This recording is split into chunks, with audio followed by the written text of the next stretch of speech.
326. Night Lavender, tempat ini di Sin City. Tidak banyak orang yang datang saat ini karena masih pagi.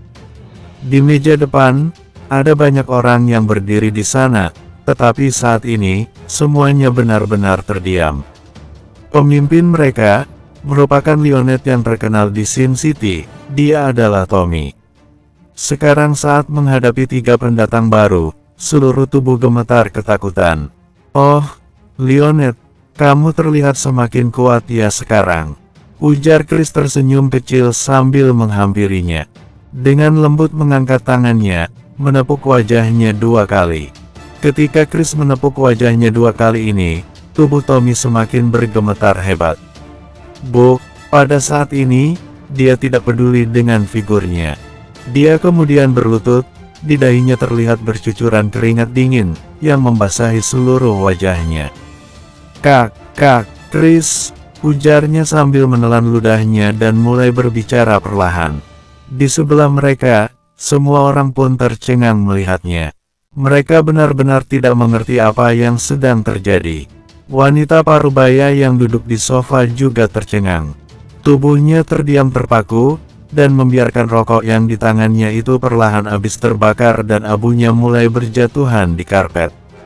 Tommy menatap Damar dan menemukan bahwa mata Damar terlihat sangat dingin.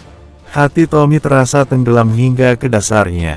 Chris, sudah jangan menakutinya, ujar Dewan. Lionett, ini tidak ada hubungannya denganmu, biarkan mereka semua pergi. Panggil orang yang bertanggung jawab atas Night Lavender. Tommy dengan tanpa ragu, dengan cepat berkata, semuanya mundur. Lionett, ada orang yang wajahnya terlihat kusut saat melihat ini. Jika kamu tidak ingin mati, cepat pergi dari sini, bentak Tommy. Tatapan orang-orang itu masih tak bisa berpaling. Penampilan Damar dan yang lainnya terlihat seperti pendatang baru. Mereka tidak tahu mengapa Tommy begitu takut pada pendatang baru seperti mereka. Tetapi setelah mendengar kata-kata Tommy, mereka pun tak berani melawan. Mereka semua pergi ke lantai bawah. Pada akhirnya, di meja depan, hanya tersisa wanita parubaya itu, Tommy, Damar, Chris, dan Dewan saja. Pada saat ini, Tommy baru berani memandang Damar dan berkata, Damar, jika dia bisa berbicara dengan baik ketika dia menghadapi Chris, tetapi ketika dia menghadapi Damar, dia tidak bisa mengerti apa yang dia katakan. Tuhan tahu apa yang Damar lakukan padanya 5 tahun yang lalu. Damar memandangnya datar dan berkata, tujuan kedatanganku sangat sederhana. Sepupuku telah ditipu oleh orang-orang kalian untuk datang ke sini. Sekarang, panggilkan untukku semua wanita yang kalian bawa ke sini kemarin. Aku tahu dia ada di sini. Jika orang itu tidak ada, kamu juga tahu konsekuensinya. Tubuh Tommy gemetar dan mengangguk. Kemudian dia melihat wanita parubaya di sana dan berteriak, apakah kamu tidak mengerti perkataannya?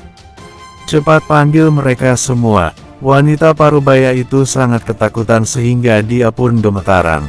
Dia tahu bahwa kali ini benar-benar ada dalam masalah dan ini adalah masalah besar. Dia sering menipu orang baru untuk datang ke tempat seperti ini.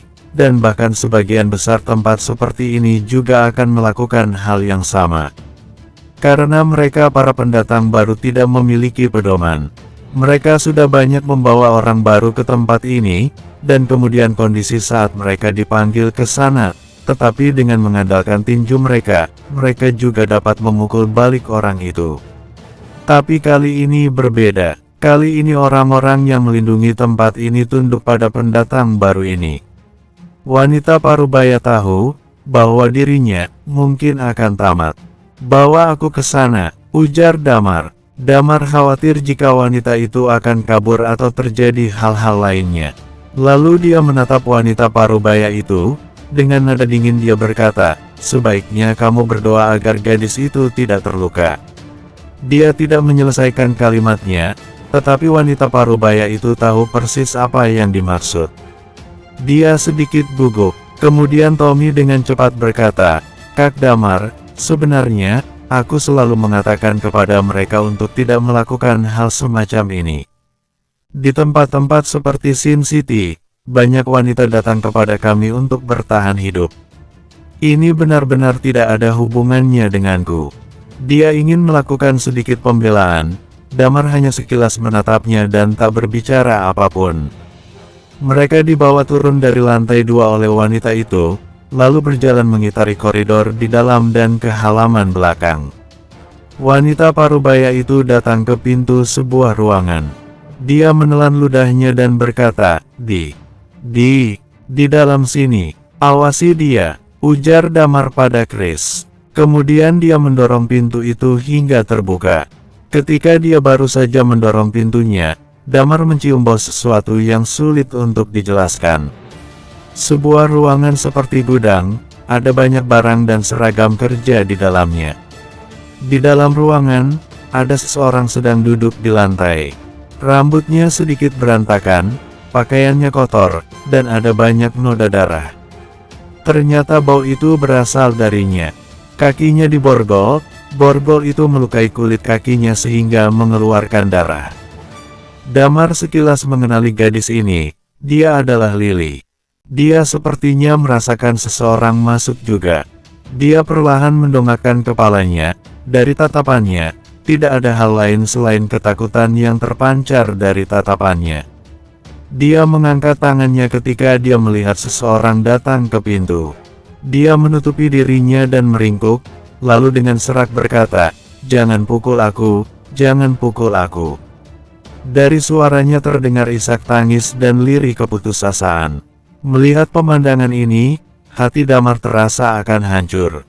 Lily adalah sepupunya, seorang gadis yang tumbuh bersamanya sejak kecil. Meskipun pada akhirnya ada sedikit kesalahpahaman, tetapi dia merawat Lily seperti adik perempuannya sendiri. Dan perasaan itu masih ada hingga saat ini. Semua yang terjadi pada Lily hingga seperti ini, itu semua karena dirinya. Pada saat ini, tubuhnya sedikit gemetar. Dia tidak berbicara dan tidak menoleh untuk melihat dua orang di belakangnya. Dia melepas mantelnya dan berjalan ke ruangan itu.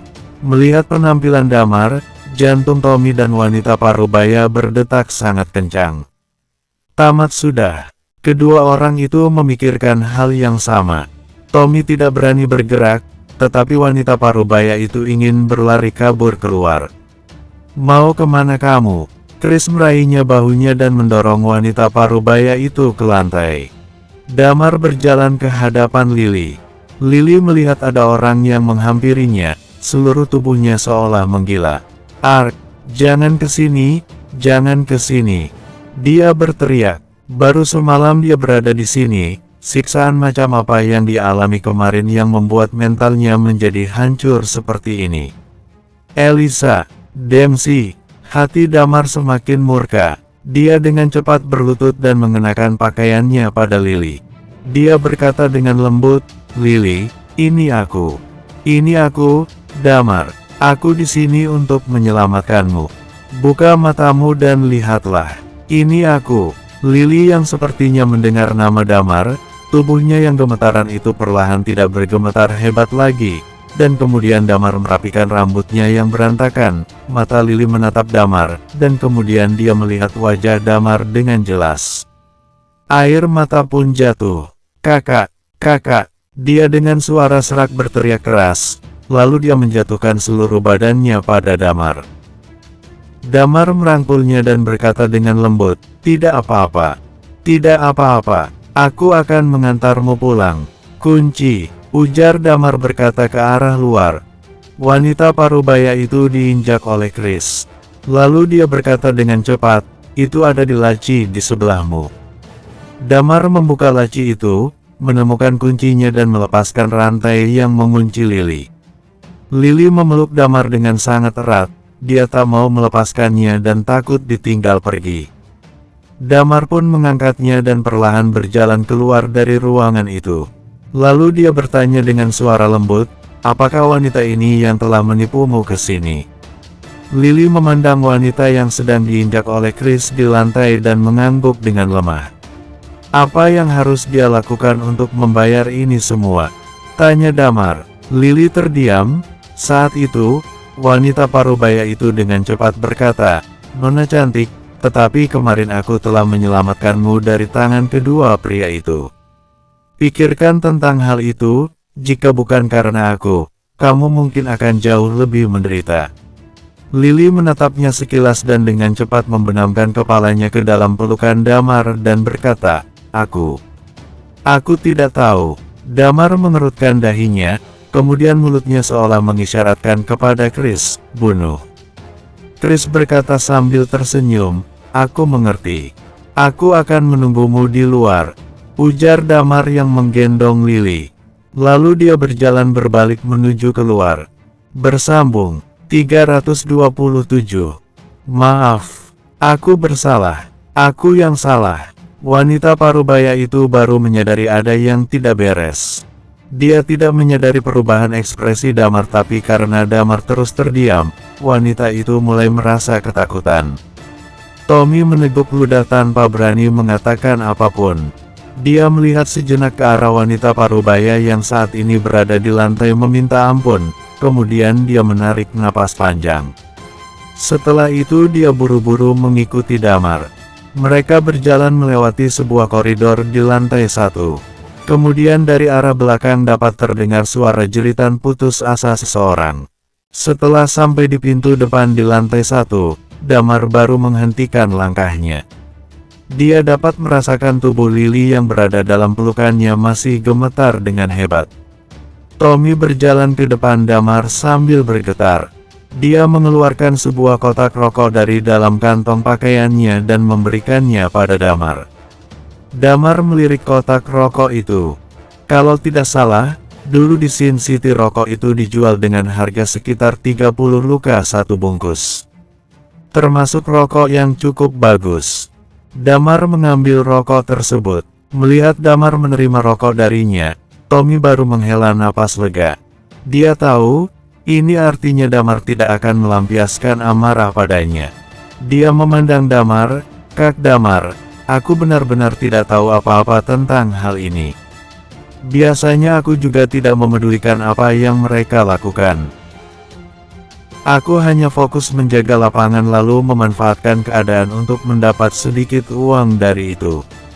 Jika aku tahu gadis ini adalah adik sepupu Kak Damar, kemarin malam pasti aku sudah membunuh wanita bodoh itu." Damar terlihat tidak peduli lalu dengan tenang dia mengatakan, "Atur mobil untuk mengantar kita pulang. Selain itu, aku butuh uang." Tommy tertegun sejenak, kemudian menggertakkan giginya dan berkata, "Tunggu sebentar." Setelah mengatakan itu, dia berlari keluar. Setelah beberapa menit, dia mengendarai sebuah mobil dan berhenti di sisi jalan. Mobil itu berwarna hitam, sebuah mobil sedan biasa. Tommy menghentikan mobil lalu dia turun dari mobil sambil memberikan setumpuk kertas ke arah Damar. "Kak Damar, ini 20.000 luka. Aku memintanya dari teman-teman. Kakak juga tahu sebenarnya pendapatanku tidak seberapa. Aku juga harus menjaga anak buahku dan ayahku saat ini juga sudah tua." "Cukup."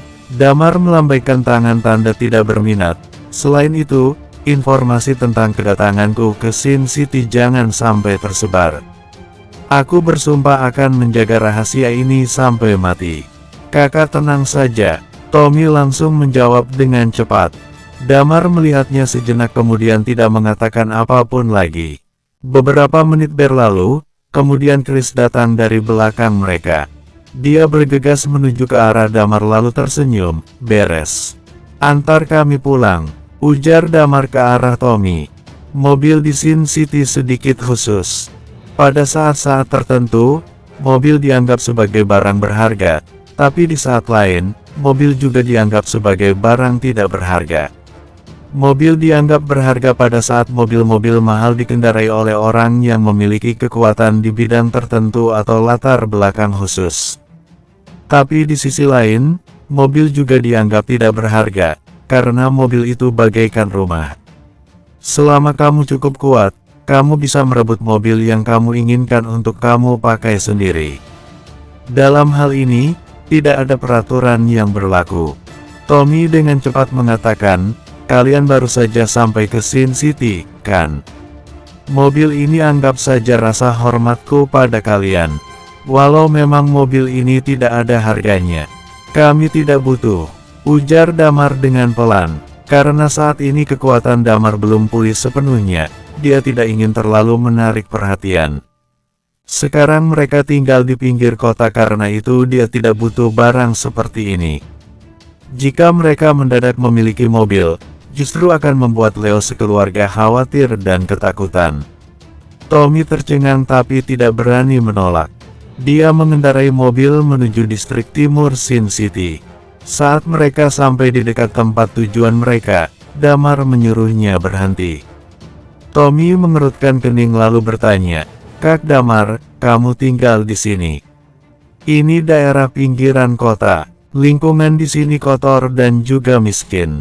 Di tempatku sana memang tidak ada apa-apa, tapi masih ada rumah yang bisa kalian tinggali. Aku akan menyuruh orang untuk membersihkannya dan mempersiapkan bungalow untuk kalian." "Tidak perlu." Damar melirik ke arah Tommy, "Ingat baik-baik, jangan katakan pada siapapun tentang kepulanganku, termasuk juga pada ayahmu. Selain itu, kalau kamu ada waktu, bantu aku memperhatikan seseorang yang namanya Elisa."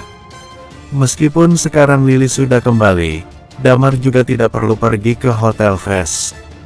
Sampai batas tertentu, urusan dengan Dempsey bisa dibilang selesai untuk sementara. Tapi Damar sama sekali tidak berniat melepaskan Elisa yang telah membawa Lily ke Sin City begitu saja dan menyebabkan terjadinya hal seperti ini. Awalnya rencananya adalah mencari informasi melalui Hotgas. Dengan mengandalkan kemampuan intelijen Hotgas di Sin City, akan sangat mudah mendapatkan informasi yang dia inginkan. Hanya saja Hotgas sekarang tidak ingin membantu Damar, karena itu Damar terpaksa mengandalkan dirinya sendiri. "Baik," Tommy dengan cepat menjawab, "aku pasti akan bantu mencari informasi tentang orang itu. Lalu itu, bagaimana cara aku menghubungi kakak kalau aku sudah menemukan orang itu?" Damar melihat ke arahnya, "Kamu tinggalkan saja sebuah tanda di dinding di belakangku ini. Setelah melihatnya aku pasti akan langsung mencarimu." Tommy mengangguk, "Baiklah, sekarang ini aku tinggal di tempat judi di sebelah Night Lavender tadi." Damar menatap dalam-dalam ke arahnya, "Oke, pulanglah." Setelah menunggu Tommy melesat jauh dengan mobilnya, Damar dan lainnya berjalan menuju ke rumah Leo. Dalam perjalanan pulang, para tetangga yang tinggal di dekat rumah Leo melihat mereka dengan tatapan yang tidak begitu ramah. Damar tidak memedulikan mereka. Dia langsung mendorong pintu, memasuki sebuah kamar sambil terus menggendong Lily dalam pelukannya. Lilia dan Sally langsung menyambut saat melihat Damar pulang. "Tolong periksa keadaannya," ujar Damar ke arah Lilia. Lilia mengangguk mengerti. Damar masih terus menggendong Lily. Lilia dengan cepat memeriksa keadaan Lily. Setelah beberapa saat dia menghela napas lega, hanya luka luar. Tapi dia dalam keadaan syok berat. Mental dia sedikit terganggu. Butuh waktu sampai dia bisa kembali seperti semula. Tapi tenang saja, ada aku di sini. Mendengar kata-kata Lilia, Damar baru bisa menghela napas lega. "Sally, siapkan air panas, lalu kita bantu dia untuk mandi. Aku akan merebus air." Helen dengan cepat berlari ke arah dapur. Tidak berapa lama, air panas sudah siap. Lalu mereka membawa Lily ke kamar mandi. Helen juga ikut untuk membantu. Gadis ini masih kecil tapi dia sangat pintar dan mandiri. Ini kemungkinan alasan kenapa anak-anak dari keluarga miskin lebih bekerja keras dan independen. Setelah selesai mandi, mereka membawa Lily ke lantai 2. Tempat tidur mereka adalah tempat tidur dari papan yang agak keras dan tidak begitu terawat. Di lantai 2 ada 4 buah kamar. Sama seperti dulu, salah satu kamar digunakan oleh Lilia sebagai ruang medis, sedangkan 3 kamar lainnya dipakai untuk ditinggali. Ruang medis tersebut dibersihkan dan diurus oleh Lilia sendiri.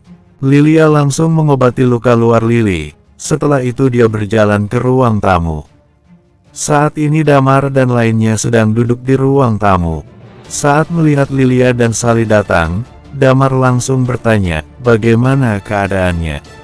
Aku sudah mengurus lukanya, dalam waktu 1 minggu lebih lukanya akan sembuh, ujar Lilia. Tapi untuk gangguan mentalnya, mungkin butuh waktu lebih lama. Damar menghela napas panjang lalu mengeluarkan uang dari sakunya dan memberikannya pada Lilia. Ini ada 20.000 luka. Sebelum energiku pulih seperti semula, kita tidak bisa bertindak menarik perhatian. Sebisa mungkin kita harus rendah diri. Karena itu kita pasti akan kekurangan uang. Uang ini cobalah dihemat tapi tetap beli barang yang harus dibeli, contohnya kasur atau selimut yang agak bagus. 2 hari ini aku dan mereka akan mencari pekerjaan. Mencari pekerjaan, untuk menghasilkan uang, tanya Lilia dengan pandangan bingung ke arah Damar dan lainnya. Ekspresinya menunjukkan tatapan curiga. Di dunia luar, mereka sama sekali tidak pernah khawatir tentang uang. Dewan tersenyum terkikik, tidak ada pilihan lain. 5 tahun yang lalu, ketua kita ini menghajar satu persatu orang besar di Sin City ini. Jika orang-orang tahu dia kembali dan energinya masih belum sembuh, mungkin mulai besok kita harus kabur sambil mencari cara untuk melarikan diri dari pulau ini. Lilia mengernyitkan alis lalu mengatakan, bagaimanapun kita di sini ada 4 orang petarung tingkat puncak. Gunakan saja si Dewan, efeknya pasti akan mencapai tingkat dewa. Tidak ada yang perlu ditakutkan. Sin City adalah tempat yang cukup berbahaya, ujar Chris sambil tertawa. Tapi kita hanya perlu menunggu sampai energi Kapten pulih. Setelah itu kita akan kembali jadi pahlawan lagi. Selama mereka berdiskusi, mendadak terdengar suara langkah kaki. Kemudian suara kaki yang keras mendekat ke arah mereka. Helen berlari sampai pintu ruang tamu lalu berkata, "Kakak-kakak, Papa mencari kalian." Sebenarnya Damar sudah lebih dulu mendengarnya. Di lantai bawah saat ini, selain Leo dan Angela, masih ada 1 orang lagi. Kalian tunggu saja di sini. Chris, ayo kita turun, ujar Damar sambil melihat ke arah Lilia dan Sally. Tidak berapa lama, mereka sampai ke lantai bawah. Damar menyadari, selain Leo dan Angela, di dekat mereka berdiri seorang pria yang mengenakan setelan jas berwarna putih. Di luar, seorang pria muda yang terlihat seperti pelayan bar sedang berdiri di sana. Ini orang yang kamu bilang. Melihat Damar dan lainnya turun dari lantai 2, orang yang seperti pelayan bar itu menilai mereka dari atas sampai bawah. Leo mengangguk-anggukkan kepala lalu mengatakan, benar. Ini mereka. Bagaimana menurutmu? Bersambung. 328. Setelah mengatakan itu, wajah Leo menunjukkan ekspresi tegang. Pria berpakaian putih itu juga menilai Damar dan lainnya dari atas ke bawah. Hati Damar berdegup kencang karena kebingungan dengan situasi saat ini. Jangan-jangan di tempat ini memang tidak ada orang baik. Apa mereka berpura-pura bersikap baik hati pada kita lalu berniat menjual kita pada orang lain demi mendapat uang? Tanya Damar dalam hati karena curiga. Chris perlahan-lahan mencondongkan tubuhnya di depan Damar. Kalau orang itu adalah petarung bela diri, maka dia harus memastikan keamanan Damar saat ini. Bentuk tubuh mereka cukup bagus. Sepertinya di luar sana, mereka ada berlatih. Kondisi fisik mereka juga tidak buruk, ujar pria itu sambil mengangguk-anggukkan kepala. Harusnya tidak akan ada masalah untuk mereka bekerja di bar kami. Lagi pula mereka adalah orang yang kamu rekomendasikan padaku. Aku terima semuanya. Leo menunjukkan ekspresi senang. Di sebelahnya, Angela juga terlihat senang lalu mengatakan, tuh, benar apa yang kubilang. Anak-anak ini kondisi tubuhnya sangat bagus, pasti bisa lulus. Damar terkejut, bekerja di bar. Leo dengan cepat memanggilnya, Damar, ayo kemari. Aku kenalkan dulu, orang ini namanya Arif, dia adalah bar supervisor di Night Glow Bar. Dulu dia juga tinggal di sini tapi sekarang sudah pindah dan tinggal bagian pusat distrik timur. Hari ini saat kami mengantar makanan ke daerah sana, kebetulan bertemu dengannya di pintu bar. Saat ngobrol, dia bilang dia sedang mencari pelayan untuk bar mereka. Gaji dibayarkan tiap hari yaitu 150 luka per hari. Mendengar itu aku langsung kepikiran kalian lalu memintanya datang kemari untuk menilai kalian. Pelayan bar, jika dihitung-hitung, berarti sebulan dapat sekitar 4.500 luka. Tentu saja, bekerja sebagai pelayan bar masih bisa mendapat tambahan uang lainnya seperti tip dan komisi. Jika semua digabung, gaji ini termasuk cukup bagus. Damar dan Chris saling bertatapan. Saat ini mereka memang sedang mencari pekerjaan. Awalnya rencana Damar adalah mereka bertiga mencari pekerjaan yang berbeda-beda, alias 3 orang bekerja di industri yang berbeda. Bar merupakan salah satu dari rencana mereka. Sekarang mereka perlu mengumpulkan informasi mengenai Bagas dan lainnya. Tempat seperti bar tentu saja menjadi salah satu tempat yang mudah untuk mengumpulkan informasi. Selain itu, sekarang ini Chris adalah petarung terbaik mereka. Damar juga berencana agar Chris bergabung dengan grup kekuasaan karena grup seperti itu merupakan tempat yang paling mudah untuk mengumpulkan uang. Uang yang didapat dari sana akan menjadi pendapatan utama mereka. Tapi sekarang, Leo justru membantu mereka dan menawarkan pekerjaan untuk mereka. Dia juga tidak enak hati untuk menolak. Sedangkan gaji yang didapat juga termasuk oke. Jika memang mereka kekurangan uang, nanti dia akan menyuruh Chris dan Dewan untuk merampok. Kalau begitu, saya ucapkan terima kasih, ujar Damar dengan cepat ke arah Arif. Arif menjawab dengan sopan, tidak masalah. Siapapun pasti ada yang namanya pertama kali. Kalian juga kenalan dari Om Leo dan Tante Angela. Tidak perlu khawatir. Besok malam jam 6 kalian datang saja langsung ke Night Glow Bar mencariku.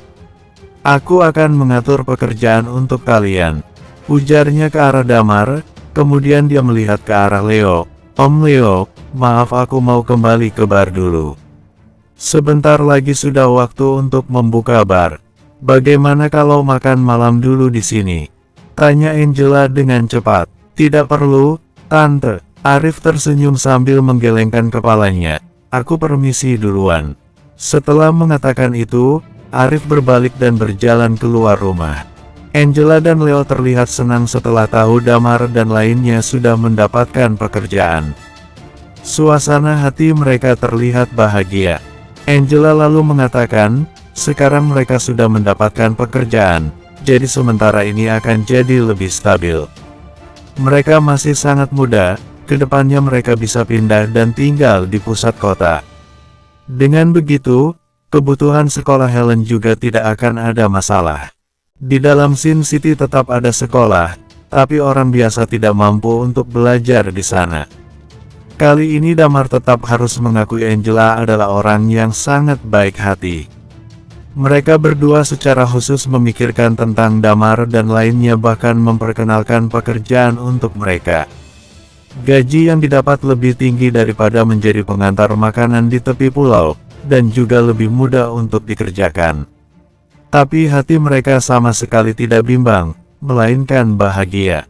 Angela benar-benar sangat senang karena hal ini, sedangkan Leo juga merasa senang karena setiap bulan pendapatannya bertambah 100 luka sebagai biaya sewa untuk Damar dan lainnya. Kalian istirahat saja dulu, aku akan membuat makan malam. Setelah selesai aku baru memanggil kalian, ujar Angela ke arah Damar dan lainnya. Leo mengerutkan kening. Melihat itu, Damar mengambil inisiatif untuk mengatakannya lebih dulu.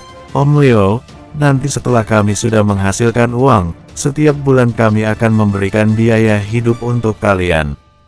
Mendengar itu Leo baru tersenyum dan berkata, baiklah. Nanti untuk biaya hidup kita pukul rata untuk setiap orang. Damar mengangguk lalu bersalaman dengan mereka, kemudian dia kembali ke lantai atas. Saat Lilia mendengar Damar dan lainnya akan bekerja sebagai pelayan bar, dia dan Sally terkejut untuk beberapa saat. Kemudian detik berikutnya mereka menutup mulut mereka sambil menahan tawa. seorang mantan Night Watcher Zero, seorang anggota Night Watcher nomor 12 dan nomor 15. 3 orang ini akan bekerja di bar sebagai pelayan. Tentu saja hal ini akan membuat siapapun yang mendengarnya tertawa terbahak-bahak. Lilia menyeringai sambil mengatakan, "Yah, itu bukan pilihan yang buruk. Kapan-kapan aku dan Sally akan mengunjungi bisnis kalian." Damar terlihat tidak berdaya lalu mengatakan, "Jangan berulah. Kamilah yang akan menghasilkan uang untuk kalian." Lilia menghela nafas lega, "Baiklah, baiklah. Aku hanya ingin mengolok-olok kalian saja. Omong-omong, rencananya, besok aku mau membeli beberapa spray dan selimut. Selain itu, aku juga mau membeli beberapa buku untuk mengajari Helen beberapa hal." "Astaga," mendadak Chris bersuara, "kamu bermaksud menerima gadis kecil itu sebagai muridmu dan menurunkan ilmu medis kamu padanya?" Lilia dengan bibir cemberut mengatakan, "Jangan konyol. Kita tidak bisa tinggal lama di sini. Kalau memang bisa membawa mereka keluar dari sini, baru aku akan memikirkannya. Kalau benar terjadi, aku akan mewariskan satu persatu ilmuku padanya." Mata Damar berbinar lalu mengatakan, "Dokter Lilia, aku juga ingin belajar. Bagaimana kalau kamu juga mengajariku satu persatu?" Menyingkir, tatapan Lilia tampak dingin dan dia langsung menendang Damar. Bokong Damar ditendang dengan satu kaki oleh Lilia tapi dia sama sekali tidak marah. Sambil mengelus bokongnya yang sakit dia tertawa, "Sekarang urusan Lili sudah selesai, selanjutnya saatnya untuk mencari Bagas dan Thalia. Selain itu, masih ada 2 hal lain yang harus kita lakukan sesegera mungkin." Semua orang melihat ke arah Damar. Yang pertama, menyelesaikan orang-orang Dempsey yang ada di pulau ini. Kedua, aku mendapatkan informasi dari Red Rose. Lucas Hadrian kemungkinan besar ada di Sin City. Yang paling penting adalah, di sebelah Lucas mungkin ada banyak petarung bela diri yang hebat, mungkin juga ada petarung tingkat dewa. Dia mengumpulkan beberapa anggota Night Watcher yang berhasil keluar dari dunia bawah tanah. Setelah mengatakan itu, Damar menghela nafas panjang. Kedatangan kali ini ke Sin City, selain untuk mengurus masalah Lily, mencari Thalia dan lainnya, Lucas adalah orang yang harus kita bereskan secepat mungkin. Pelaku utama pertarungan 3 tahun yang lalu, Saveri sudah mati. Lucas dan Dempsey juga tidak akan bisa kabur dari mereka. Kalau benar tingkat dewa, kamu harus secepat mungkin memulihkan energimu, ujar Chris sambil mengerutkan alis. Damar menghela nafas lagi, "Aku juga sedang berjuang agar bisa lebih cepat pulih. Kalau kekuatanku sudah kembali, tadi saat Hotgas tidak ingin memberitahuku informasi yang kuinginkan pasti sudah aku hajar babak belur. Si sialan itu pasti punya informasi yang berkaitan dengan Lucas." Beberapa waktu yang lalu, setelah menyerap 3 buah tulang naga, Damar langsung bisa membunuh 2 orang petarung tingkat dewa secepat kilat. Sedangkan kemampuan kedua orang itu tidak lebih rendah dari Eden yang merupakan petarung tingkat 7 dalam daftar master. Saat itu, Damar memperkirakan dia sendiri bisa berhadapan dengan Dempsey yang merupakan petarung tingkat 3 dalam daftar master. Setelah kekuatannya pulih, dia tinggal mencari cara untuk menyerap 2 tulang ajaib dari Martin. Dengan begitu, seorang Hotgas juga bukan masalah baginya. Di saat Damar sedang sibuk berpikir, di bagian timur pulau, sebuah parasut perlahan-lahan turun dari langit. Di bawah parasut tersebut, terdapat pantai yang sudah lama tidak didatangi orang. Tapi saat ini di pantai ada banyak orang yang sedang berkumpul. Mereka semua terlihat seperti orang barat.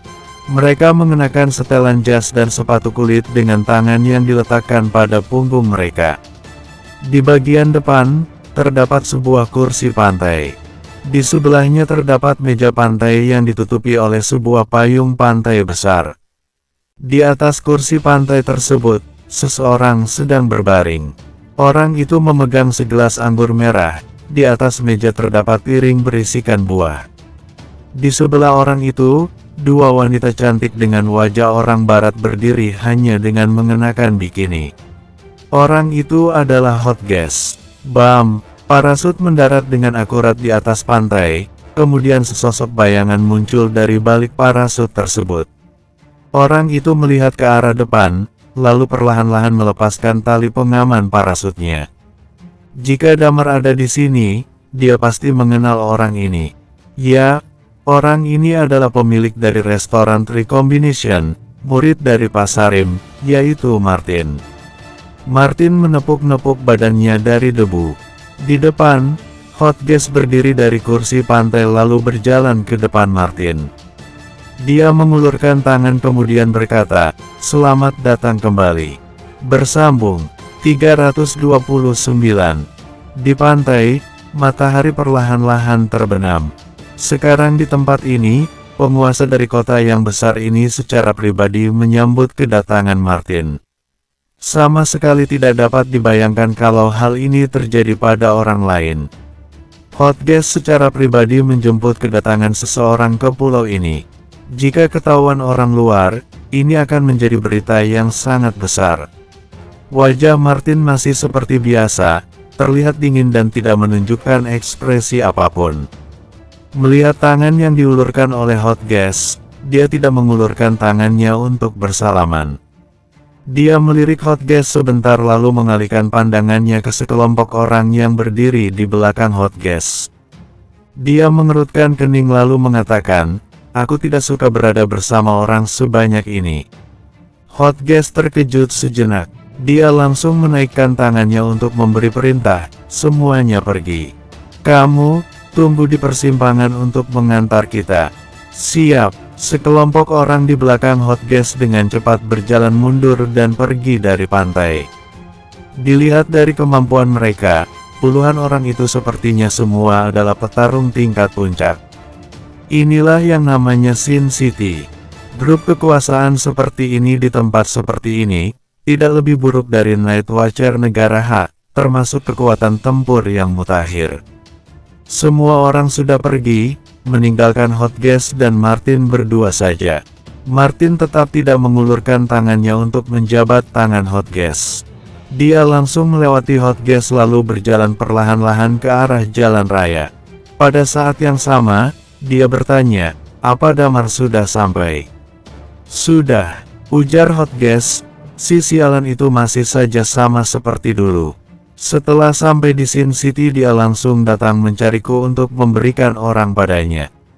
Seenaknya saja, aku langsung menolak permintaannya. Dalam keadaan tubuhnya yang sama sekali tidak ada energi yang tersisa, dia malah berani datang untuk mengajukan syarat denganku. Aku sudah melakukan sesuai dengan perintahmu." Martin menghentikan langkah lalu mengerutkan alis, "Masalah itu semuanya perbuatanmu. Tidak ada hubungannya denganku." Hotgeess tercengang lalu mencibir, "Benar, itu perbuatanku. Lagi pula dalam tubuh dia juga tidak memiliki energi sama sekali. Walaupun energinya kembali seperti semula, dia yang dapat mengalahkan Eden, paling-paling hanya berada di tingkat 5 daftar master saja." "Oh, iya, aku lupa memberitahumu alasan kenapa energinya bisa hilang. Semuanya karena dia sendirian menghadapi David Baskara dan Peter Sanjaya. Selain itu dia juga menghadapi puluhan petarung tingkat puncak bersamaan," ujar Martin. "Lalu, David mati, Peter terluka parah dan sekarang diamankan oleh Night Watcher." Hotgeess terkejut, kemudian dia menelan ludah, "Hahaha, hanya 2 orang kakek tua. Kalau aku yang turun tangan pasti tidak akan jadi mengenaskan seperti dia." "Ya, aku juga memberi dia 2 buah tulang naga," ujar Martin sambil mulai berjalan. Hotgeess yang berada di belakangnya terdiam saat sedang menuang anggur merah. Tentu saja Damar tidak mengetahui kedatangan Martin. Sebenarnya, Damar juga cukup penasaran dengan kemisteriusan Martin. Dia penasaran siapa sebenarnya orang itu. Kalau memikirkan kata-kata iman dulu, sepertinya Martin adalah anggota Night Watcher. Martin menetap di restoran Three Combination dalam jangka waktu yang lama.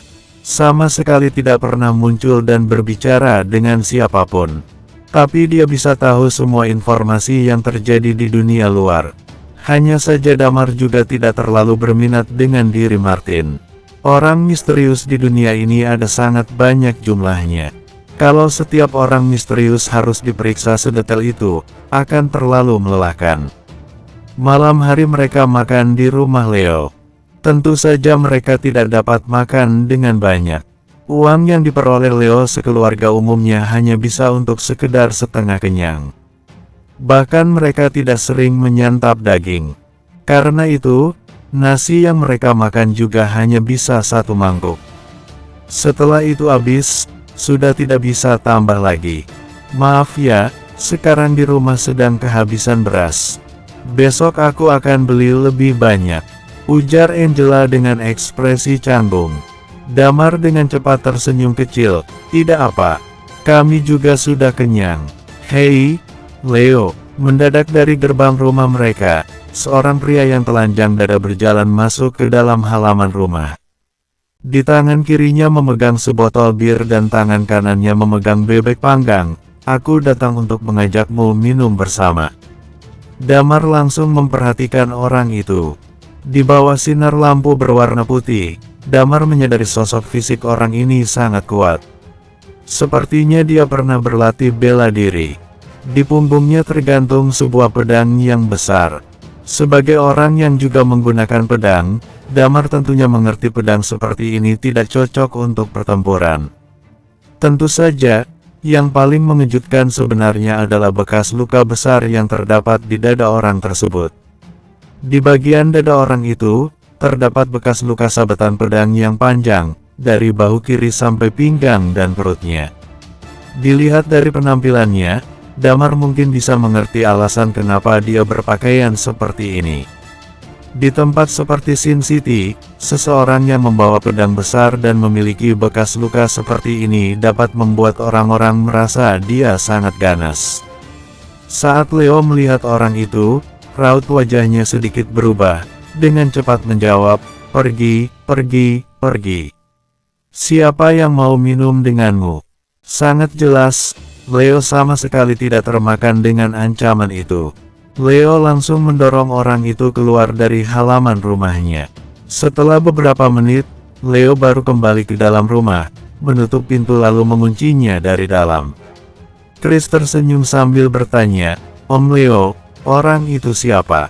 Kedepannya kalian jangan berurusan dengan orang itu." Tidak ada orang yang tahu namanya apa. Semua orang memanggilnya si Codet. Dia itu tidak ada kemampuan apapun. Setiap hari kerjaannya hanya membentuk grup kekuasaan. Dan anak buahnya hanya pengikut-pengikut kecil tak berkemampuan. Di sini dia terus mengintimidasi orang-orang. Sepertinya saat kalian pulang tadi, dia melihat kalian lalu berpikir untuk mengajak kalian bergabung. Ujar Leo. Damar tertegun. Hanya sekedar membawa sebotol bir dan seekor bebek panggang, orang itu bermaksud menarik Damar dan lainnya. Tapi melihat sikap Leo yang seperti ini, kemungkinan besar orang itu adalah orang miskin. Kalau tidak, Leo tidak mungkin bersikap seperti itu padanya. Mengingat tentang itu, orang itu datang kemari hanya dengan membawa sebotol bir dan bebek panggang. Berarti dia benar-benar sangat ingin menarik Damar dan lainnya untuk bergabung. Chris dan Dewan melihat ke arah Damar, sudut mulut mereka terangkat dan menunjukkan senyuman tidak berdaya. Leo lalu mengatakan, "Besok pagi kami harus berangkat pagi-pagi ke tempat kemarin untuk mengambil makanan. Siang hari sebisa mungkin kalian jangan keluar. Di sekitar sini yang tinggal semuanya orang miskin. Asalkan membayar biaya perlindungan tepat waktu, biasanya di sini akan aman. Tunggu saja sampai malam hari, aku akan mengantar kalian ke Night Glow Bar untuk bekerja." Damar mengangguk sambil mengatakan, "Baik. Oke, kami akan bebersih dulu lalu tidur. Kalau kalian mau mandi, ingat panaskan air sendiri, ya," ujar Leo. Damar menggeleng-gelengkan kepala. "Oke, kami akan urus sendiri.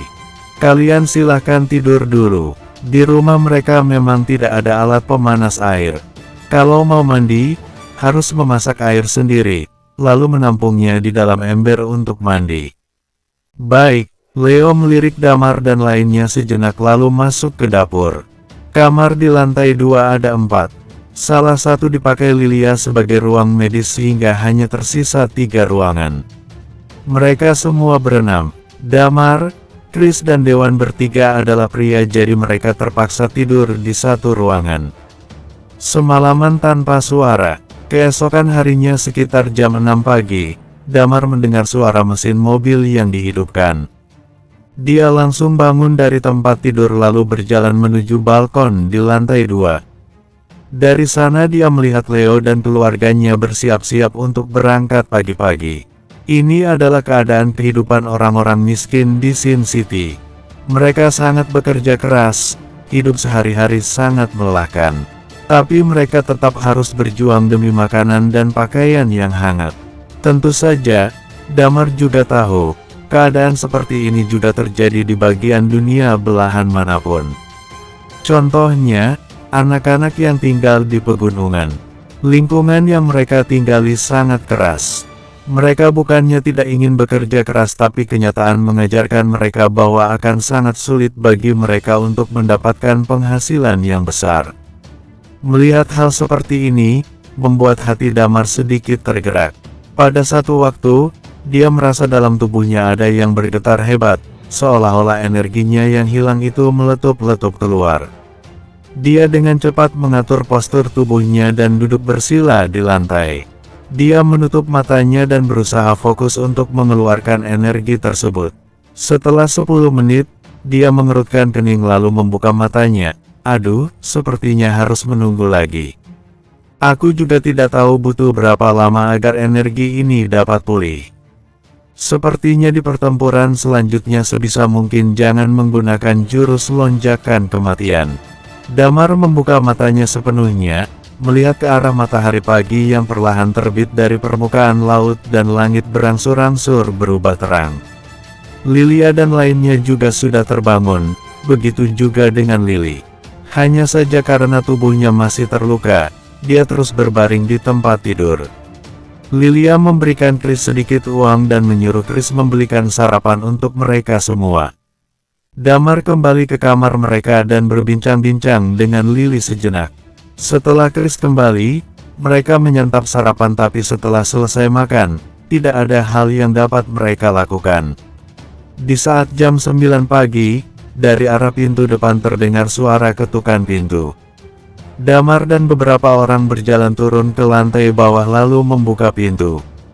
Damar tercengang karena menyadari di pintu saat ini berdiri orang yang telanjang dada dan membawa pedang besar di punggungnya. Ya, orang yang kemarin malam datang untuk mengunjungi Leo, si Codet. Di tangan si Codet, masih sama seperti kemarin malam, membawa sebotol bir dan bebek panggang. Saat melihat Damar dan lainnya, dia memperlihatkan wajah senang. Oh, semuanya ada rupanya. Bersambung 330. Dengan seenaknya, si Codet memasuki ruang tamu sambil membawa botol bir. Dia kelihatannya sangat mengenal rumah Leo. Dia langsung berjalan menuju ke dapur dan membawa 4 buah mangkuk keluar. Dia mengambil 4 mangkuk karena orang yang turun ke lantai bawah hanya Damar, Dewan dan Chris. Lilia dan lainnya masih di lantai atas. Si Codet meletakkan mangkuk di atas meja, kemudian membuka kantong plastik berisi bebek panggang yang dia bawa. Bebek panggang itu semua sudah terpotong dengan rapi. Ayo, saudara-saudara, bagaimana kalau kita minum-minum sebentar? Si Codet membuka botol bir kemudian menuangkan bir ke dalam setiap mangkuk. Damar dapat melihat dengan jelas, botol itu sudah pernah dibuka sebelumnya. Dan si Codet juga tidak menuang seberapa banyak. Setiap mangkuk dituang hanya sekitar 2 teguk. Lalu si Codet mengeluarkan suara batuk kering, "Anu, itu, setelah habis kita baru lanjut minum lagi." Chris dan Dewan tidak bereaksi. Mereka berdua melihat ke arah Damar tapi Damar sedang melihat ke arah si Codet. Dalam hati mereka sedang tertawa karena kejadian ini. Kenapa hanya berdiri saja? Aku beritahu, ya, di Sin City, tidak mudah untuk bisa minum bir. Hanya aku, si Codet yang bisa membawa kalian minum-minum. Ujar si Codet lalu menepuk dadanya dengan bangga. Jangan hanya termangu di sana.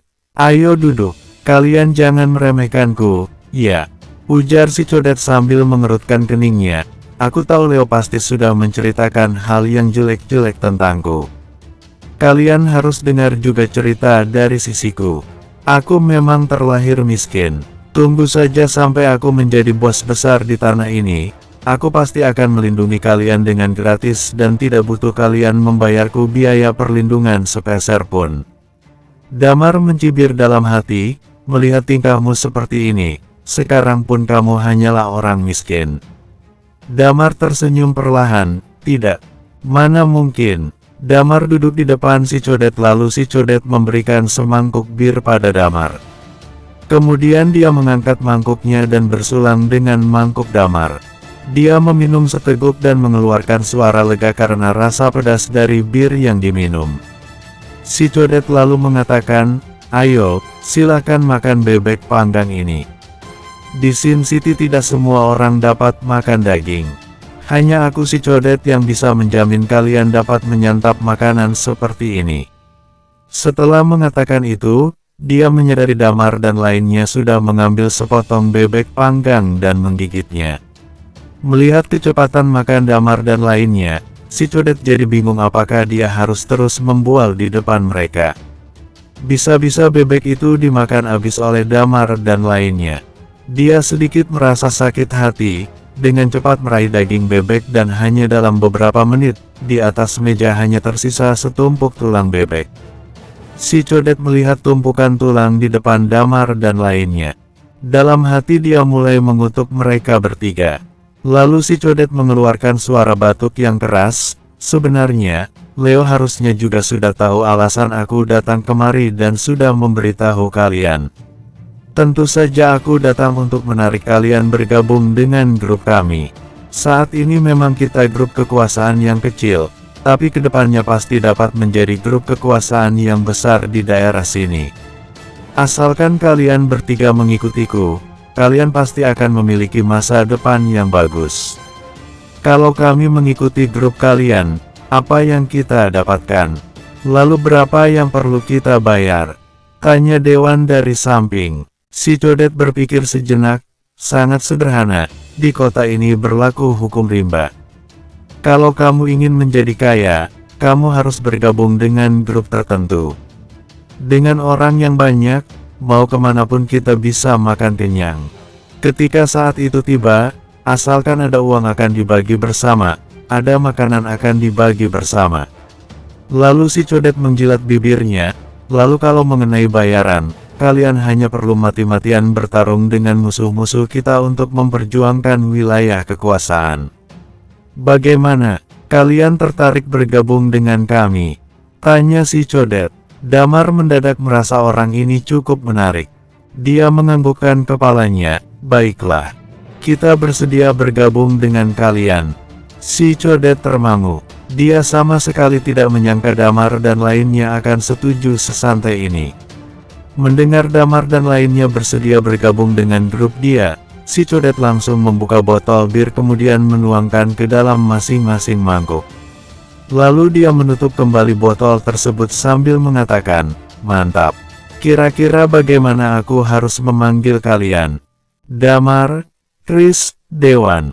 Ujar Damar sambil memperkenalkan diri mereka satu persatu. Baik, si Codet mengangkat mangkuknya ke arah Damar. Ayo bersulang. Aku pastikan satu hal, prospek masa depan kalian pasti jadi sangat bagus dengan bergabung dengan The Next. The Next? Tanya Damar bingung. Dalam hati dia bertanya-tanya terhadap pilihan nama ini. Sepertinya orang ini terlalu banyak membaca novel seni bela diri. Si Codet mengangguk-angguk, benar. Itu nama grup kekuasaan kami, The Next. Sepertinya ada arti nama tertentu dalam nama grup ini. Damar dan lainnya saling menatap. Tapi mereka dapat melihat dalam mata mereka masing-masing seperti sedang menertawakan si Codet. Sepertinya sebelum datang ke Sin City, si codet ini dulunya adalah orang yang baik. Mereka berempat saling bersulang untuk memperingati bergabungnya Damar dan lainnya. Si codet lalu mengatakan, dengan bergabungnya kalian, grup The Next total menjadi 6 orang. Lain hari aku akan membawa 2 orang lagi untuk bertemu kalian. Selanjutnya, kita semua menjadi saudara sehidup semati. Damar hampir saja pingsan mendengar kata-katanya. Astaga, sebelum mereka bergabung, grup ini hanya ada 3 orang. Si codet terlihat takut Damar dan lainnya akan menghabiskan bir yang dia bawa. Dengan perlahan dia mengikat botol tersebut di pinggangnya dengan sebuah tali. Lalu dia membungkus kembali tulang bebek panggang ke dalam kantong plastik yang dia bawa. Setelah itu dia membawa mangkuk yang mereka pakai untuk minum bir ke dapur dan mencucinya dan meletakkan di tempat semula. Si codet kembali ke ruang tamu sambil mengatakan, karena kalian sudah setuju untuk bergabung, aku juga tidak akan tinggal lama di sini. Kalau ada masalah, aku akan datang kemari untuk mencari kalian. Aku pergi dulu. Damar mengangguk-anggukkan kepala. Karena grupnya langsung bertambah sebanyak 3 orang, suasana hati si codet terlihat sangat senang. Dia menyenandungkan nada dan berjalan keluar dengan menggerakkan tubuhnya ke kiri dan kanan. Dewan mengerutkan kening, ketua, sepertinya kita bergabung dengan grup ini sama sekali tidak ada gunanya. Aku hanya merasa, orang ini cukup menarik juga. Aku penasaran dan ingin lihat bagaimana cara dia mengembangkan grup kekuasaan ini. Ujar Damar sambil tertawa. Orang ini jelas sekali tidak memiliki uang, dan tampaknya juga tidak memiliki kemampuan apapun. Tapi dia berani membangun grup kekuasaan. Hal seperti ini sangat butuh keberanian yang besar. Karena di tempat seperti Sin City, jika ada yang berani membangun grup kekuasaan, nasibnya biasa tidak akan berjalan baik. Sedangkan, si codet memiliki keberanian untuk melawan itu. Mereka bertiga kembali ke lantai atas. Kondisi Lily saat ini sudah membaik. Lilia membopong Lily keluar dari kamar lalu duduk di ruang tamu lantai 2. Setelah itu mereka berbincang-bincang sebentar. Damar dengan jujur menjelaskan sendiri tentang latar belakangnya dan tempat seperti apa Sin City ini. Mendengar semua itu, Lily hanya bisa tercengang tanpa bisa mengatakan apa-apa. Hanya saja wajah Lily masih menunjukkan ketakutan. Yang bisa Damar dan lainnya lakukan hanyalah dengan terus memberi Lily perasaan aman, agar trauma psikologis Lily dapat pulih secepat mungkin. Saat sore hari, Leo dan lainnya menarik gerobak besar berisi sayuran kembali ke rumah. Sekujur tubuh mereka penuh dengan lumpur. Tapi Helen terlihat sangat bersemangat. Dia memeluk sebuah kantong yang berisi beberapa botol kosong. Dengan senang dia berlari ke dapur di lantai 1, kemudian dengan perlahan dia memasukkan botol kosong tersebut ke dalam kantong tas yang lebih besar. Chris berjalan sampai pintu sambil melihat hal yang sedang Helen lakukan. Kamu mengambil botol kosong itu untuk dijual. Ya, Helen dengan senang mengatakan, satu kantong ini bisa ditukar dengan 5 luka. 5 luka, bagi orang miskin di kota ini, mereka hanya bisa hidup dengan pendapatan rendah dan harga barang tinggi. Dengan 5 luka mungkin hanya bisa membeli sebuah es loli. Mendengar itu, hidung Chris terasa sesak. Lalu dia bertanya, kalau begitu untuk apa kamu jual? Helen dengan suara pelan mengatakan, aku mau menabung uang untuk membelikan mama cincin emas. Sebuah tujuan yang sangat besar dan mulia. Tapi berasal dari uang yang ditabung oleh Helen sedikit demi sedikit. Ketika mendengar bisikan Helen, Chris merasa semakin sesak hati. Dia menghela nafas lalu tidak bertanya apapun lagi. Hari ini Angela sudah membeli beras tapi makan malam hari ini tidak ada daging.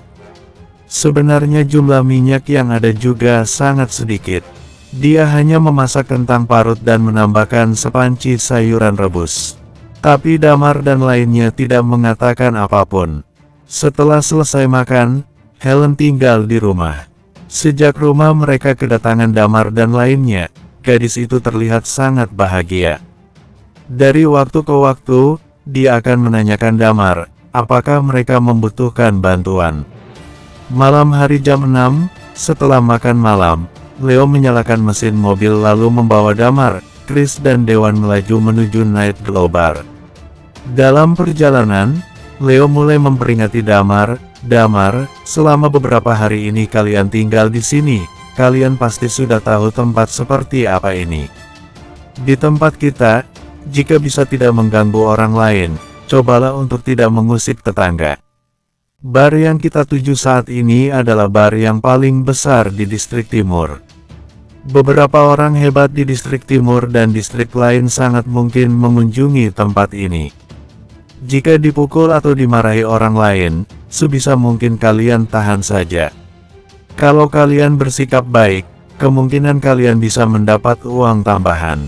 Aku pernah dengar Arif cerita, ada beberapa tamu yang dermawan dan bisa memberikan tip yang besar sampai ribuan luka. Damar dengan tersenyum mengatakan, kalau kami mendapatkan tip, kami akan menggunakannya untuk membeli daging. Dengan begitu besok-besok kita dapat makan daging setiap hari. Uang untuk daging tidak perlu dibagi rata. Mendengar kata-kata Damar barusan, Leo tertawa senang, lalu mengatakan, kalian lebih baik menyimpannya untuk kalian pakai dulu. Tidak berapa lama, mobil Leo perlahan berhenti di depan Night Glow Bar. Bar ini terlihat sangat besar. Papan nama yang besar berdiri di depan bar. Tetapi karena jam segini masih termasuk pagi untuk bisnis bar seperti ini, tamu yang datang tidak begitu banyak. Arif bilang dia akan menunggu di pintu masuk. Kalian cepat ke sana. Ingat kata-kataku, jangan bertengkar dengan tamu, sebisa mungkin sabar menahan amarah. Ujar Leo menasehati, lalu sekitar jam 12 nanti aku akan datang menjemput kalian di tempat ini. Daerah ini cukup berbahaya saat malam hari. Bersambung 331. Damar dan lainnya turun dari mobil lalu melihat Arif berdiri di depan pintu masuk, kemudian mereka berjalan ke arahnya. Arif juga dengan cepat menyadari mereka, lalu mengatakan, ayo ikut denganku. Ganti baju dulu. Mereka bertiga mengikuti Arif, memasuki sebuah ruangan di bagian belakang bar. Di dalam ada beberapa orang yang juga sedang berganti pakaian.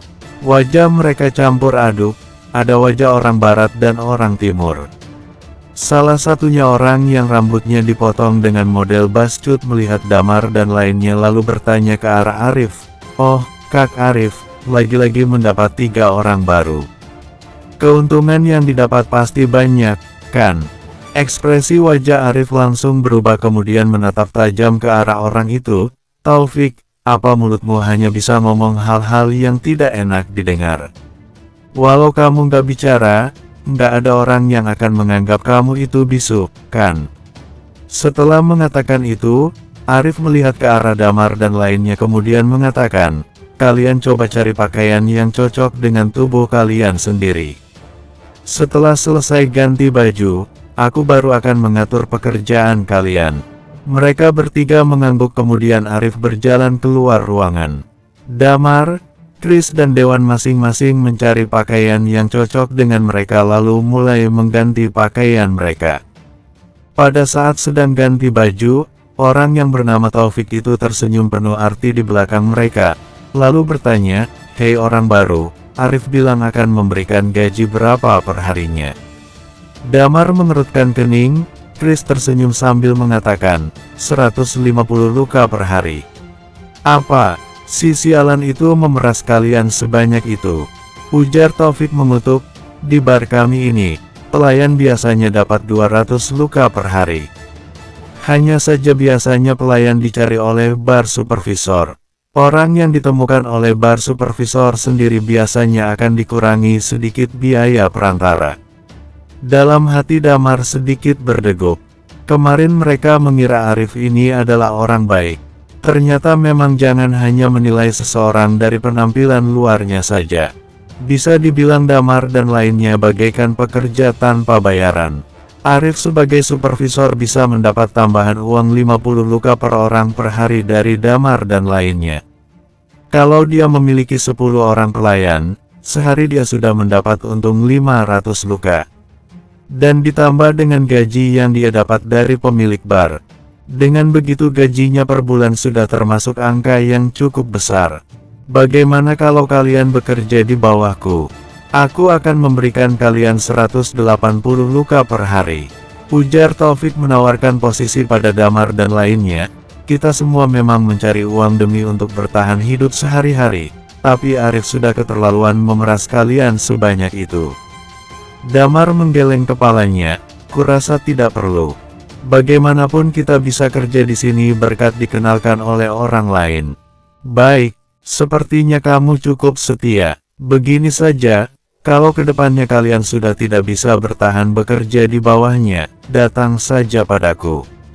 Aku berbeda dengan si Arif, ujar Taufik sambil menepuk pundak Damar seakan-akan ada maksud lain dari kata-katanya. Kemudian Taufik berjalan keluar ruangan. Chris menggerutu sambil mengganti baju, ternyata si Arif itu orang yang tidak jujur. Damar tertawa lalu mengatakan, tidak usah dipedulikan. Kita coba saja dulu, nanti setelah mulai bekerja, sebisa mungkin kalian lebih perhatikan isi pembicaraan para tamu. Kita harus mengumpulkan informasi sebanyak-banyaknya. Chris dan Dewan mengangguk mengerti. Setelah berganti baju, mereka keluar dari ruangan. Saat itu, Arif melihat mereka bertiga lalu terpukau melihat fisik tubuh mereka yang memang sangat bagus. Bagaimanapun mereka bertiga adalah anggota Night Watcher dan semuanya memiliki kemampuan seni bela diri yang tinggi. Arif terlihat sangat puas, lalu melihat ke arah Damar sambil mengatakan, kalian tidak perlu memperdulikan apa yang dikatakan oleh Taufik. Dia lebih mata duitan daripada aku. Damar tidak banyak basa-basi. Dia hanya tertawa sambil mengatakan, atur saja pekerjaan buat kami. Arif mengangguk, lalu memberikan walkie-talkie pada Damar dan lainnya sambil mengatakan, kalian tahu cara menggunakan walkie-talkie, kan? Kita biasanya menggunakan saluran nomor 5. Singkatnya, kalian masing-masing bertanggung jawab untuk area yang aku tunjuk. Setiap area terdiri dari beberapa meja atau dek. Saat tamu memesan, kalian tulis pesanan mereka lalu bawa ke bagian bar kemudian sajikan minuman yang mereka pesan. Jika ada tamu yang ingin kalian ikut minum bersama, sebisa mungkin jangan ditolak. Beberapa tamu yang dermawan akan memberikan kalian tip. Saat mengatakan tentang tip, tatapan matanya sedikit berubah. Oke, sekarang kalian ikut denganku, ujar Arif lalu membawa Damar dan lainnya memasuki bagian dalam bar. Orang ini memang cukup menarik. Dia dengan cepat menyebar mereka bertiga agar tidak bertanggung jawab atas area yang terlalu dekat. Dia memecah belah Damar dan lainnya untuk mengurus area yang cukup jauh. Damar bertanggung jawab untuk 3 meja yang berada dekat dengan panggung utama. Setelah memastikan posisinya, Damar berdiri di sisi panggung utama. Saat ini sudah hampir jam 8 malam. Di bagian bar, para tamu mulai bertambah satu persatu.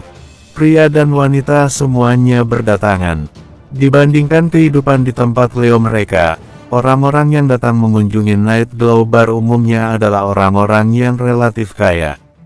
Sekitar jam 8.30, area yang dipegang oleh Damar kedatangan tamu pertama. 1 pria dan 3 wanita, total 4 orang. Saat Damar melihat ketiga wanita itu, tatapan matanya sedikit berbinar. Ketiga wanita itu, kecantikannya di atas rata-rata. Mereka semua memiliki paras wajah orang barat dan mengenakan pakaian yang cukup berani. Lekuk tubuh mereka juga sangat bagus dan menarik perhatian orang-orang.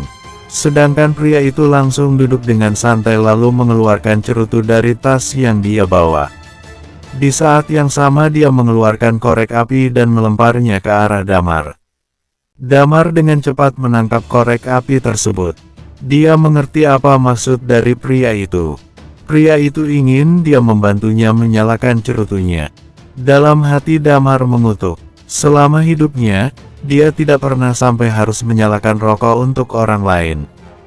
Tapi dia tidak menolak dan menyalakan korek api, kemudian mengulurkan tangannya ke arah cerutu yang tergantung di mulut pria itu. Pria itu hanya melihat Damar sejenak. Dia menghisap cerutu dengan perlahan lalu memesan beberapa makanan dan minuman. Damar mengambil menu yang dipesan menuju ke arah bar dan membawa semua makanan minuman yang dipesan. Sangat jelas pria itu tidak terlihat ingin memberikan tip pada Damar. Tapi orang di sekeliling mereka terus menoleh ke arah mereka dari waktu ke waktu. Bagaimanapun, ketiga wanita yang memiliki tubuh seksi itu sangat menarik perhatian.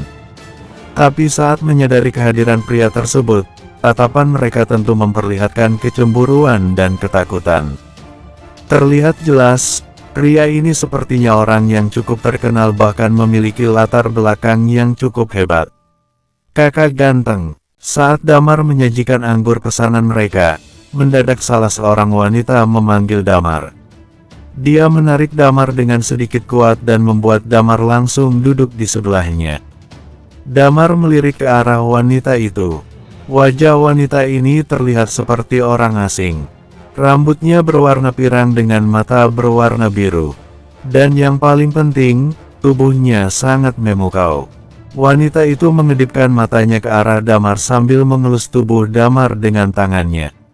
Saat dia menyentuh pinggang dan perut Damar, matanya bersinar cerah. "Kakak, badanmu bagus juga ya." Setelah mengatakan itu, wanita itu mengangkat sebotol bir dan langsung membuka botol tersebut. Kemudian dia membuka tas kecil yang berada di belakangnya dan mengeluarkan setumpuk uang. Wanita itu melemparkan uang tersebut di atas meja sambil mengatakan, "Habiskan isi botol ini. Dengan begitu, uang ini jadi milikmu." "Benaran?" tanya Damar. "Tentu saja benar." Wanita ini terlihat sangat berani. Jemarinya yang panjang dan ramping menyentuh dagu Damar seperti sedang menggodanya. Damar menyentuh hidungnya, kemudian dia langsung meraih botol bir yang baru saja dibuka oleh wanita itu.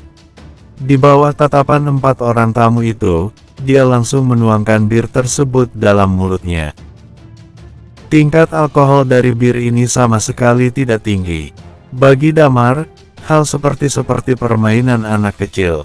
Tidak ada efek apa-apa baginya. Gluk gluk gluk.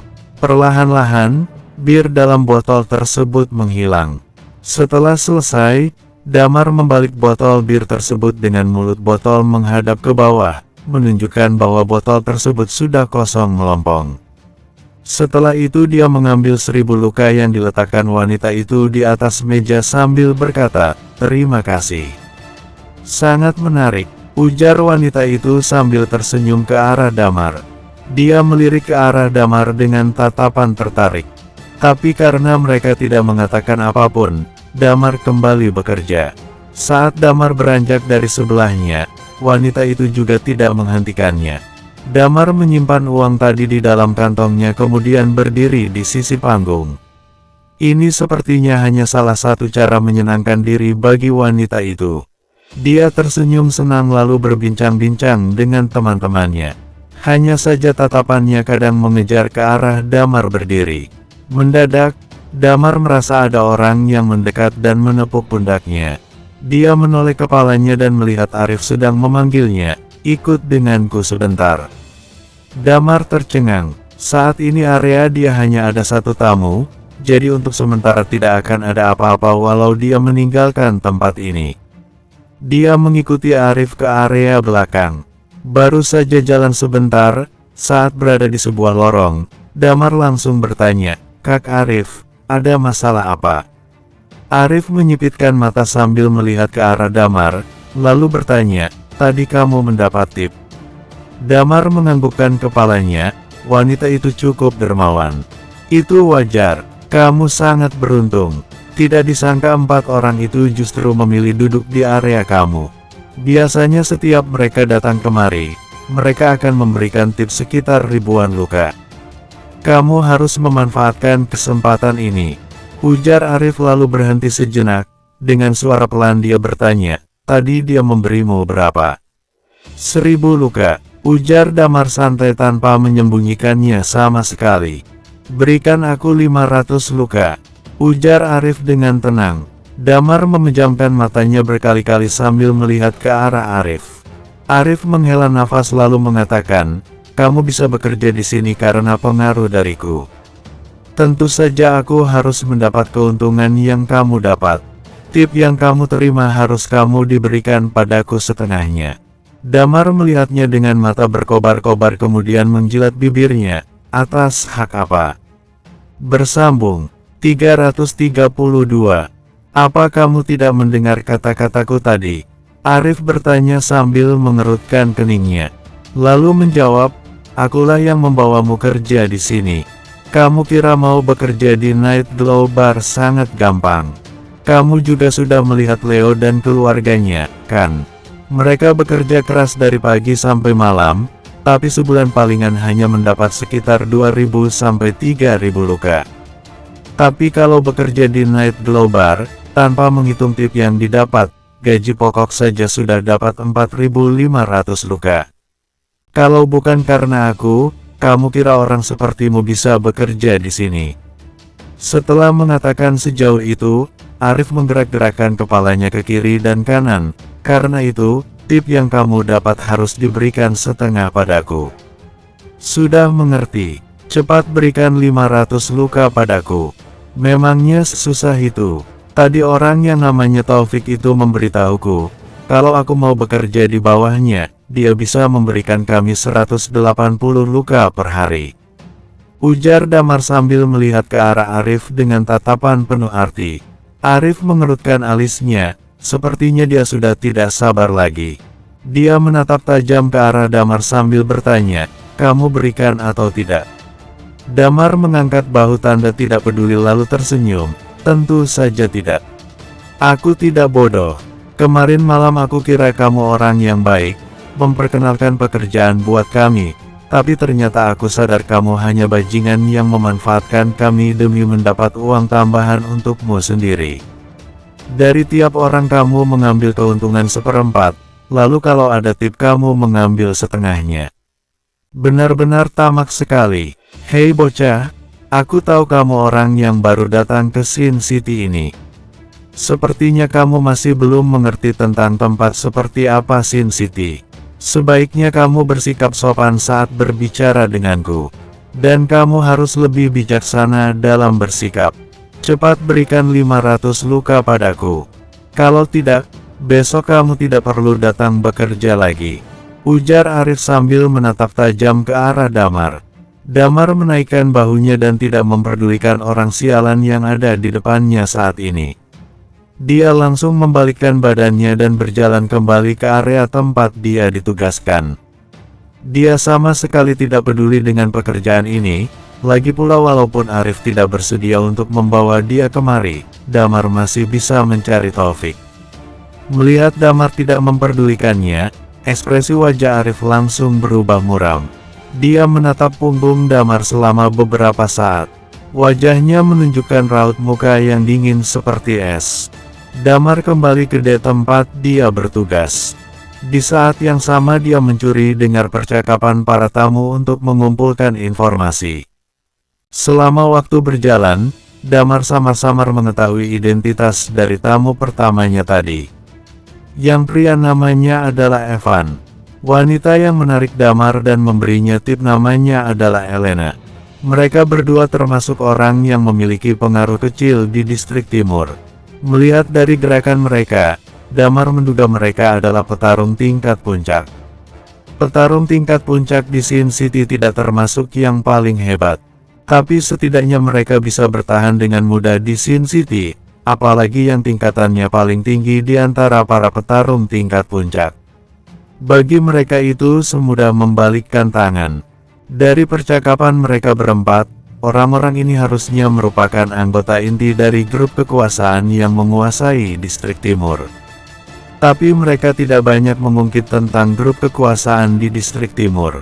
Kelihatannya mereka datang hanya untuk menikmati musik. Mengikuti irama musik, mereka menggoyang-goyangkan anggota tubuh mereka sambil minum-minum. Elena adalah wanita yang tidak terkendali. Kadang-kadang dia menggoda Damar dengan cara bicaranya yang menawan. Tidak berapa lama, dua meja lainnya juga terisi oleh tamu. Tapi mereka jelas sekali tidak terlihat sedermawan Elena karena mereka tidak memberi tip pada Damar. Tentu saja, Damar juga tidak memaksa mereka untuk memberikan tip padanya. Dia berdiri di pinggiran tapi tetap dekat dengan tiga meja itu dan terus berdiri. Seiring berjalannya waktu, orang yang mengunjungi bar semakin lama semakin banyak. Dan orang-orang kota ini juga luar biasa berani. Di lantai dansa, banyak pria dan wanita yang tak terhitung jumlahnya menari dengan gerakan-gerakan yang berani. Ada beberapa wanita dan pria yang tubuhnya saling melekat.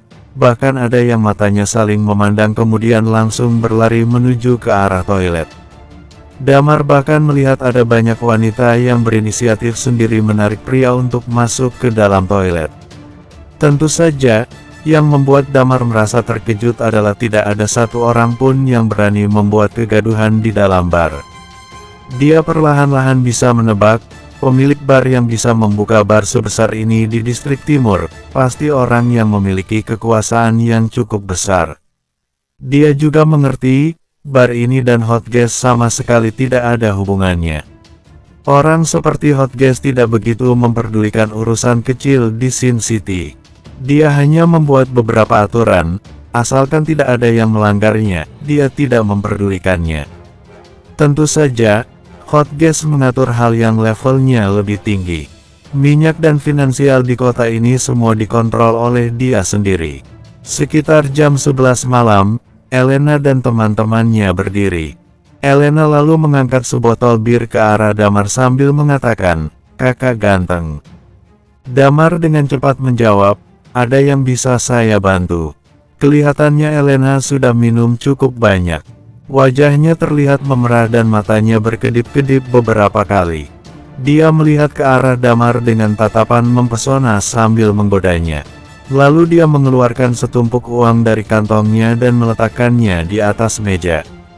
Kemudian dia tersenyum manis, "Apa kamu masih berani menghabiskan botol ini?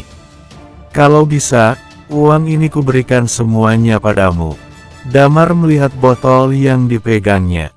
Botol itu sudah dalam keadaan terbuka dan telah diminum oleh mereka. Tapi mereka tidak menghabiskannya dan tersisa setengah botol.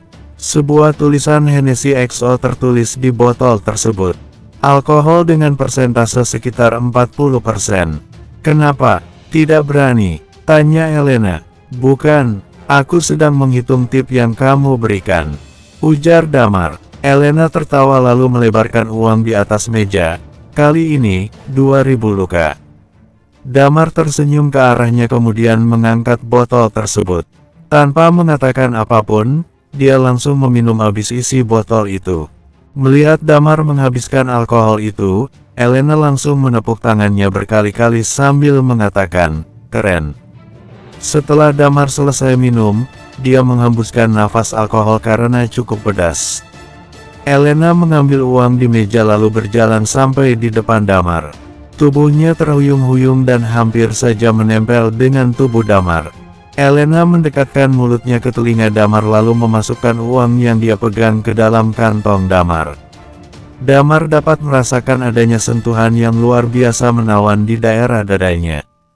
"Kakak ganteng, aku suka padamu. Lain kali aku datang, aku akan mencarimu lagi," bisik Elena dengan nada menggoda.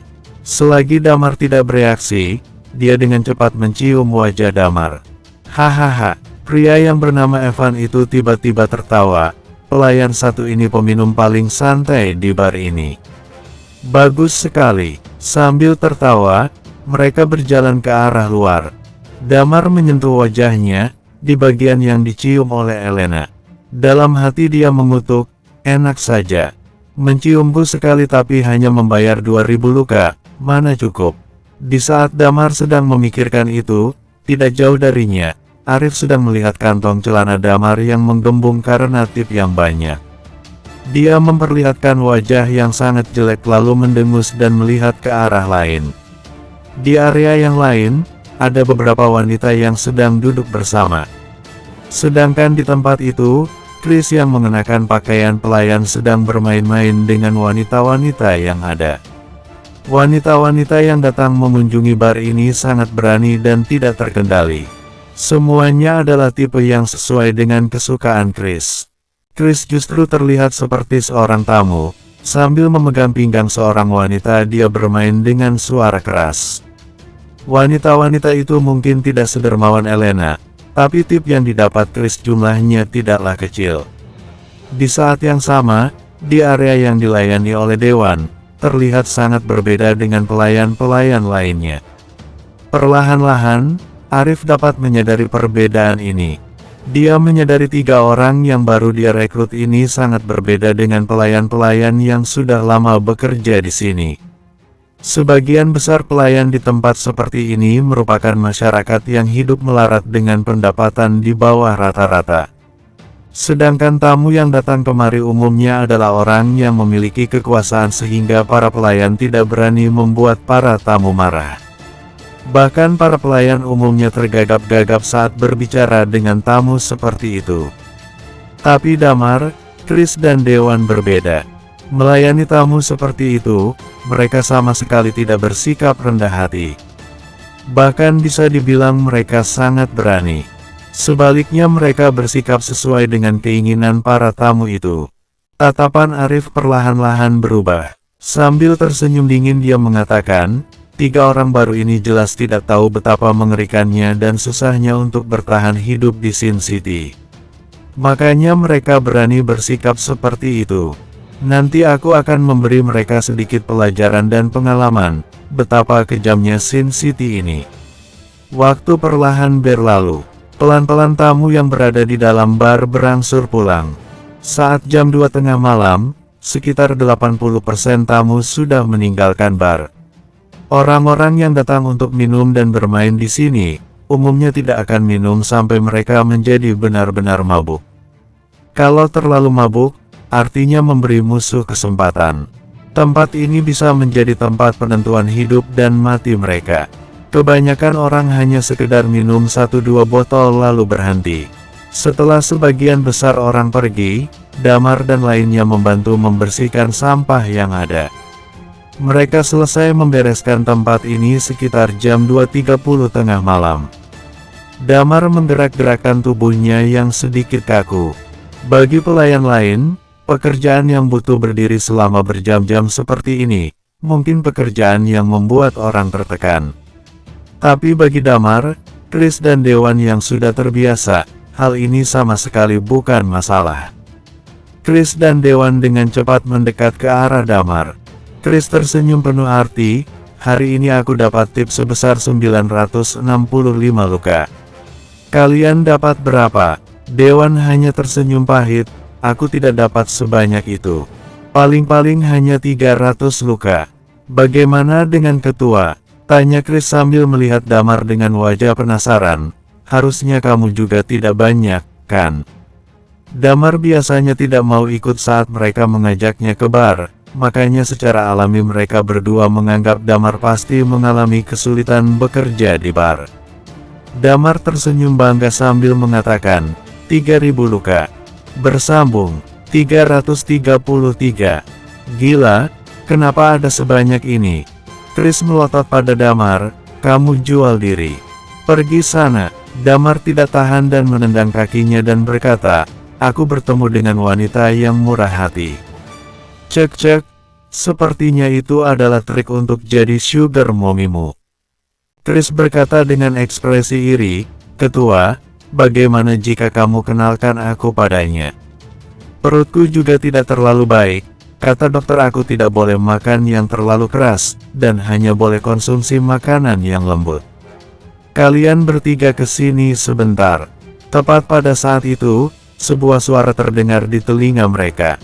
Damar melihat ke arah datangnya suara, dan melihat bahwa di belakangnya, Arif sedang berdiri di sana sambil melambaikan tangannya pada Damar. Chris mengangguk, kemudian mereka bertiga berjalan menghampiri. Mengikuti di belakang Arif, Chris masih tidak tahu masalah apa yang terjadi di antara Arif dan Damar sebelumnya. Dia berkata dengan wajah senang, Kak Arif, pekerjaanmu tidak buruk. Aku semalam mendapat sekitar 900-an. Jika setiap hari bisa dapat sebanyak ini, ditambah dengan gaji pokok, setiap bulannya kita bisa punya 30 luka. Di tempat ini, kita sudah bisa dianggap kelompok dengan penghasilan tinggi, bukan? Dia masih terlihat begitu puas dengan dirinya. Sebagai seorang sniper, kemampuan pengamatan Dewan sangat luar biasa. Dia melihat senyum di sudut bibir Damar kemudian bertanya saat dia tiba di samping Damar, "Kenapa?" Damar tersenyum tipis, "Kamu akan tahu nanti." Mereka dibawa oleh Arif ke sebuah gang di belakang bar.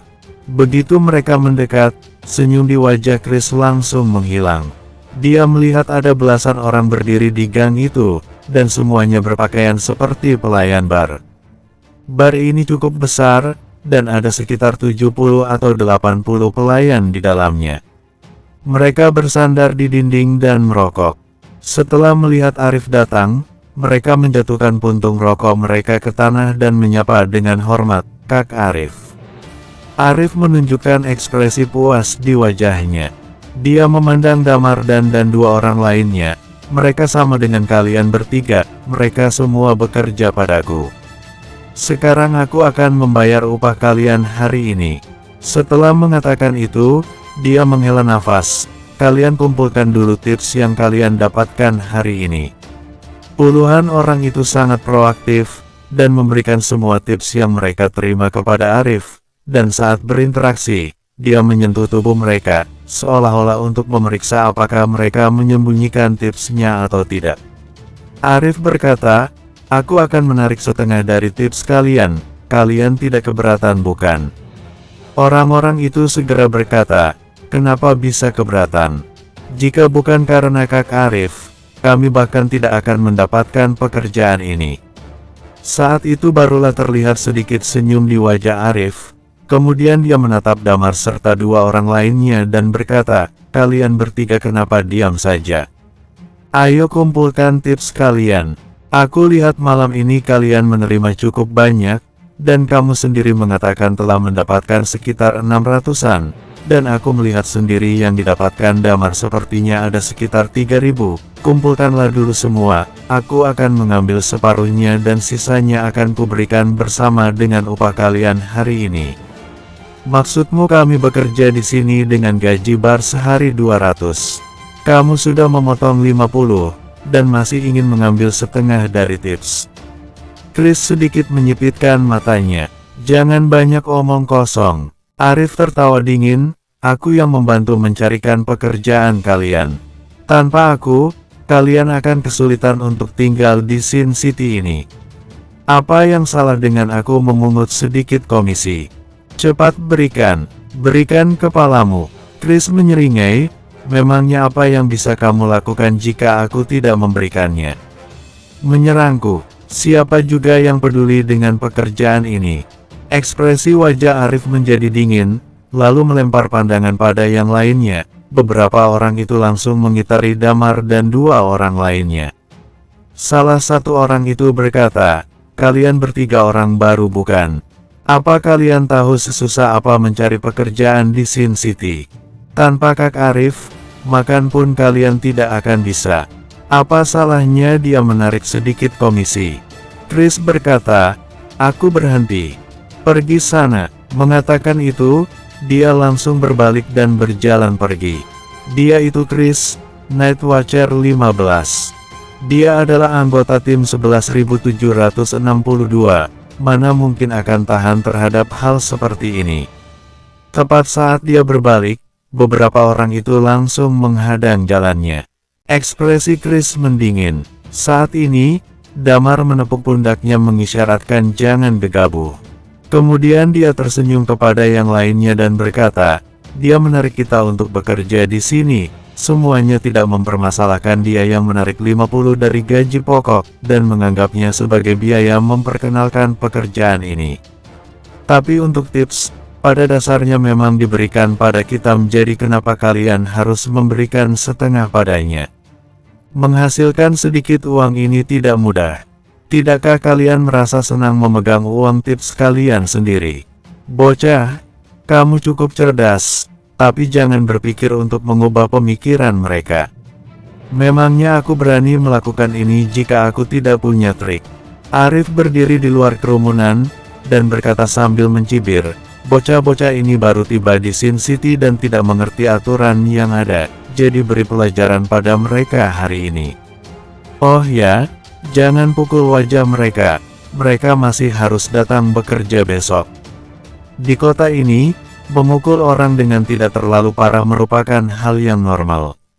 Mengikuti berakhirnya perkataan Arif, tampak seringai di wajah beberapa orang, dan mereka mulai mendekati Damar. Damar menghela nafas pelan, dan pada saat itu, tiba-tiba suara Damar terdengar, jangan pukul sampai mati.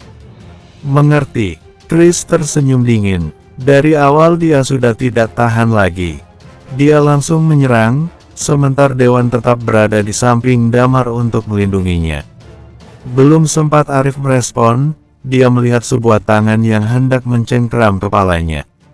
Hah, dia tidak sempat merespon dan Chris sudah mencengkeram bagian belakang kepalanya.